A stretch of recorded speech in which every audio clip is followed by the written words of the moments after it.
जय श्री कृष्णा दोस्तों, राधे राधे। आज माघ मास की अमावस्या है, जिसे मौनी अमावस्या भी कहा जाता है। आज के दिन मौनी अमावस्या का व्रत भी किया जाता है। ऐसी मान्यता है कि इस व्रत को करने से सुहाग, सौभाग्य और समृद्धि की प्राप्ति होती है। धर्म ग्रंथों और शास्त्रों में इस अमावस्या का बड़ा ही महत्व बताया गया है। इस व्रत को करने से पितृ संतुष्ट और प्रसन्न होते हैं और घर में सुख, समृद्धि और संतति की वृद्धि होती है। आज हम आप सभी को मौनी अमावस्या की व्रत कथा सुनाएंगी। इस कथा को व्रत के बिना भी सुनना चाहिए। ये कथा बड़ी ही दुर्लभ मानी जाती है और कहा जाता है कि जो कोई भी इस कथा का श्रवण ही कर ले तो उसका व्रत पूर्ण माना जाता है। आइए कथा को प्रारंभ करते हैं। बोलिए भगवान शंकर की जय हो। एक बार एक नगर में एक साहूकार के 7 बेटे और 7 बहुएं थीं और उसकी एक बेटी भी थी। साहूकार के घर पर एक जोगी भिक्षा मांगने आया करते थे। जोगी को साहूकार की बहू भिक्षा देती थी तो वह ले लेता था, लेकिन जब बेटी देती थी तब वह भिक्षा नहीं लेता था और कहता था कि बेटी सुहागन तो है, पर इसके बाद में दुहाग लिखा है। यह बात सुनकर बेटी को चिंता होने लगी और उसका शरीर कमजोर होने लगा। उसकी माँ ने पूछा कि बेटी, तुम इन दिनों इतनी कमजोर दिखाई देती हो। तब उसने बताया कि एक जोगी भिक्षा मांगने आते थे, जो कहते हैं कि बेटी है तो सुहागन, लेकिन उसके नसीब में दुहाग यानी दुख लिखा है। यह बात सुनकर उसकी माँ ने कहा कि कल मैं सुनूंगी। अगले दिन जब जोगी भिक्षा लेने आए तो उसकी माँ छुप कर बैठ गई। जब बेटी भिक्षा देने लगी तो जोगी ने वही बात फिर से बोली। इतनी बात सुनकर उसकी माँ बाहर निकल कर आई और वह बोली, एक तो हम तुम्हें भिक्षा देते हैं और तुम हो कि ऊपर से हमें गाली देते हो। तब जोगी बोला कि मैं गाली नहीं देता, जो सच है वही बोलता हूँ, जो इसके भाग्य में लिखा है वही कहता हूँ। माँ ने जोगी से कहा कि तुम्हें यह पता है कि इसके भाग्य में दुहाग लिखा है, तो यह भी बता दो कि यह कैसे दूर होगा। तब जोगी बोला कि 7 समुंदर पार एक सोना धोबिन रहती है, जो सोमवती अमावस्या का व्रत करती है। अगर वह आकर अपना फल दे दे तो इसका निवारण हो सकता है, नहीं तो विवाह होते ही इसके पति को सांप डस लेगा। यह बात सुनकर माँ बहुत रोने लगी और सोना धोबिन की तलाश में जाने लगी। चलते चलते रास्ते में तेज धूप पड़ने लगी तो साहूकारनी एक पीपल के पेड़ के नीचे बैठ गई।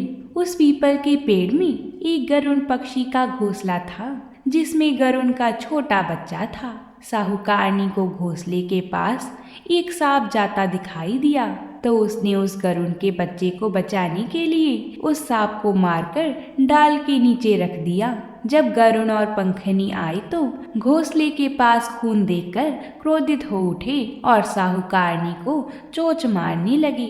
तब साहूकारनी बोली कि मैंने तो तुम्हारे बच्चे की जान बचाई है, यह सर्प तुम्हारे बच्चे को डसने वाला था तो मैंने इसे मारकर गिरा दिया। गरुड़ ने सर्प की ओर देखकर कहा कि तुमने हमारे बच्चे की जान बचाई है, अब तुम्हें जो मांगना है सो हमसे मांग सकती हो। तब साहूकारनी बोली कि मुझे 7 समुंदर पार सोना धोबिन के घर जाना है। गरुड़ ने साहूकारनी को अपनी पीठ पर बिठाकर 7 समुंदर पार सोना धोबिन के घर छोड़ाया। वहां जाकर साहूकारनी ने सोचा कि सोना धोबिन को कैसे राजी किया जाए। सोना धोबिन के 7 बेटे बहू थे। उसकी 7 बहुएं काम को लेकर रोज लड़ाई करती थी और काम भी नहीं करती थी। रात को जब सब सो जाती तो साहूकारनी सोना धोबिन के घर पर जाती और घर का सारा काम कर देती। गायों को नहलाती, घर की साफ सफाई करती, रसोई का काम करती, चौका बर्तन करती, आटा पीसती, कपड़े धोती, पानी भरती और दिन होने से पहले चली जाती। सुबह जब बहुएं उठती तो बहुएं सोचती कि यह सारा काम कौन कर रहा है, लेकिन कभी एक दूसरे से पूछती नहीं कि यह सब काम किसने किया है। एक दिन धोबिन ने कहा कि तुम आजकल लड़ती भी नहीं हो, काम भी ठीक कर रही हो। तो बहुओं ने कहा कि सासू जी, काम तो हमें ही करना पड़ता है, चाहे हम लड़कर करें या राजी से करें, इसलिए लड़ाई करने का क्या फायदा। सोना धोबिन ने सोचा कि आज देखा जाए कि कौन सी बहू काम करती है, और वह रात को सोई नहीं। उसने देखा कि रात को एक स्त्री आई और पूरा काम करके जाने लगी। तो सोना धोबिन ने बोला कि तुम कौन हो और तुम्हें ऐसी क्या ज़रूरत है जो तुम इतना काम कर रही हो। साहूकारनी ने कहा कि ज़रूरत है तभी इतना काम कर रही हूँ। सोना धोबिन ने पूछा कि तुम्हें क्या चाहिए। साहूकारनी बोली कि पहले मुझे वचन दो तब बताऊंगी। सोना धोबिन ने वचन देकर कहा कि अब बताइए। साहूकारनी बोली कि मेरी बेटी के भाग्य में दुहाग लिखा हुआ है, इसलिए आप चलकर उसे सुहाग दे दें और सोमवती करें। सोना धोबिन अपने बेटे बहू से बोली कि मैं तो साहूकारनी के साथ जा रही हूँ, यदि पीछे से तुम्हारे पिताजी खत्म हो जाएं तो तेल घी के कूप में डालकर छोड़ देना। फिर दोनों जनी साहूकारनी के घर चली जाती हैं। साहूकार की बेटी का ब्याह होने लगा। दूल्हा फेरों में बैठ गया। सोना धोबिन ने दूल्हे के घुटने के पास कच्चा करवा रखा, उसमें दूध डाला और तात का तार लेकर बैठ गई। थोड़ी देर बाद सांप दूल्हे को डसने के लिए आया। सोना धोबिन ने करवा आगे रखा और तार से बांध दिया, लेकिन दूल्हा डर के मारे मर गया। तब सोना धोबिन ने टीके में से रोली निकाली, मांग से सिंदूर निकाला, आंखों में से काजल निकाला और मेहंदी निकालकर छोटी अंगुली से छींटे मारे और बोली कि आज दिन तक मैंने जितनी सोमवती अमावस्या करी उनका फल तो साहूकार की बेटी को लग जाए, और आगे जो मैं सोमवती अमावस्या करूं वह मेरे बेटे को लगे। इतना कहते ही दूल्हा जीवित हो गया और सभी सोमवती की जय जय बोलने लगी। सोना धोबिन वापस जाने लगी। तब साहूकारनी बोली कि तुमने मेरे जमाई को नया जीवन दान दिया है, इसलिए कुछ भी मांग लो। वह बोली कि मुझे तो कुछ नहीं चाहिए, सिर्फ एक हांडी दे दो। वह हांडी लेकर चली जाती है। रास्ते में सोमवती आती है तो हांडी का 108 परिक्रमा लगाकर पीपल के पेड़ के नीचे गाड़कर घर आ जाती है। घर आकर देखती है तो उसका पति मरा हुआ तेल और घी के रूप में पड़ा है। तब वह टीका में से रोली निकालती है, मांग में से सिंदूर निकालती है, आंखों में से काजल निकालकर, नाखूनों में से मेहंदी निकालकर छोटी अंगुली से छींटे देती है और बोलती है, मैंने जो रास्ते में सोमवती अमावस्या की है उसका फल मेरे पति को लग जाए।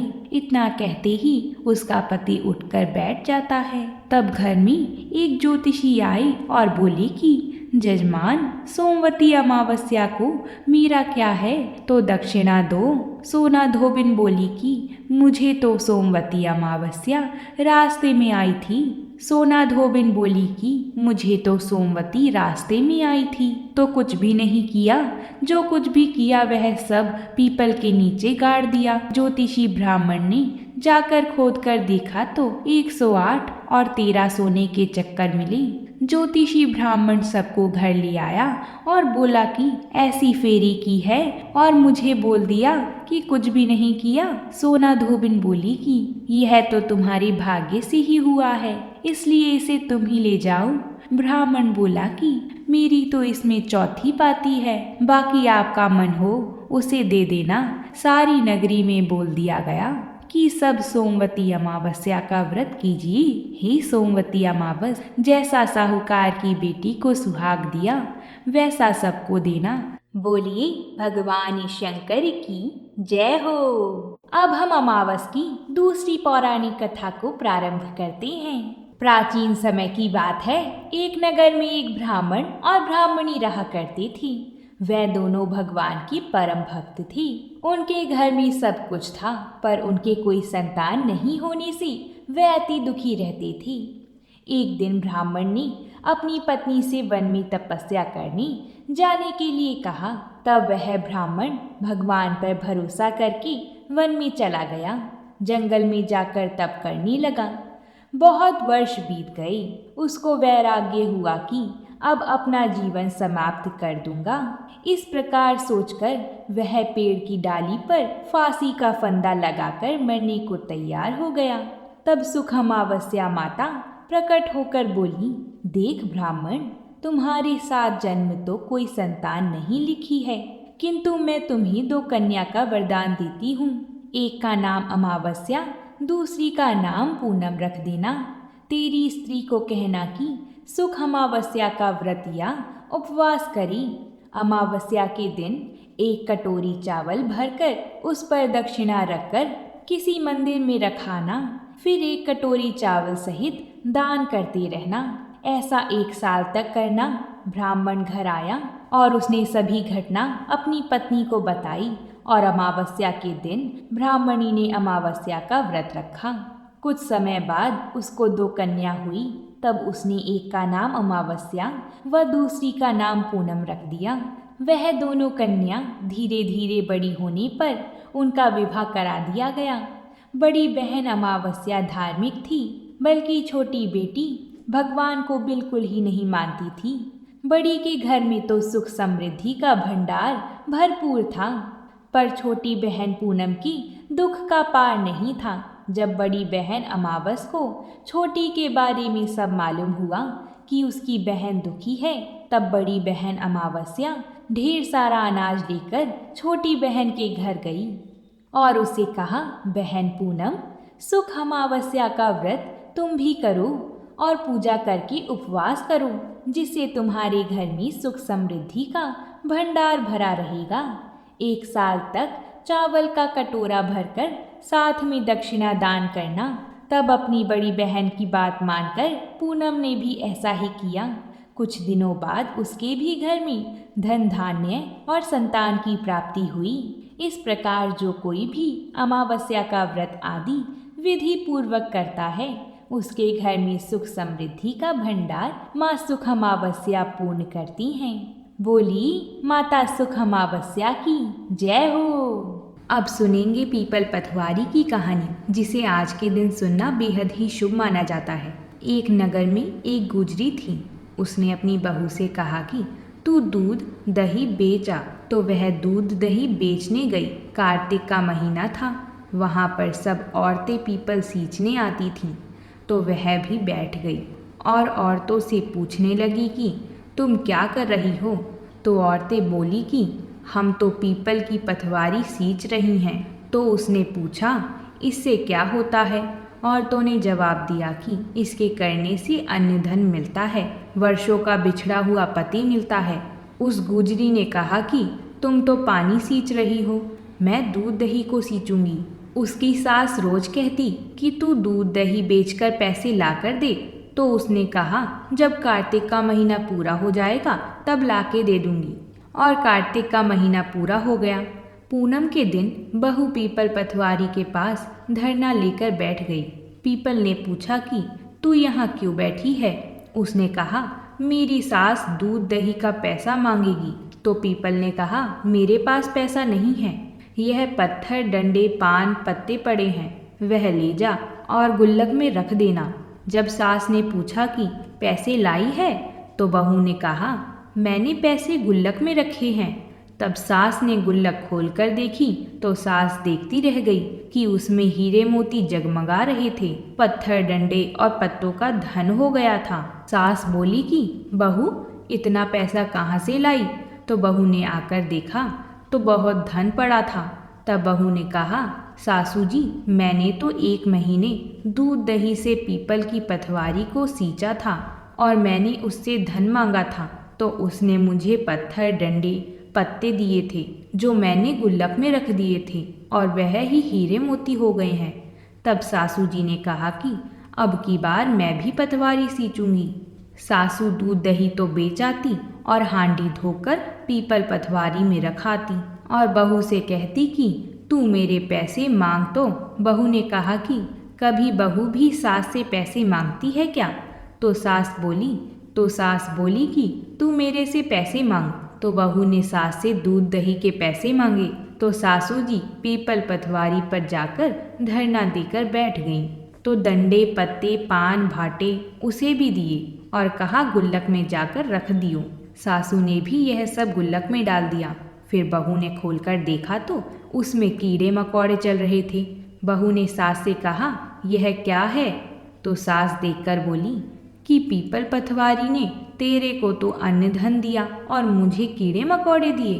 तब सब बोले कि बहू तो सत से सींचती थी और सासू जी धन की भूख से सींचती थी। इसलिए हे पथवारी माता, जैसे बहू को दिया वैसे सबको देना और सासू जी को दिया वैसा किसी को मत देना।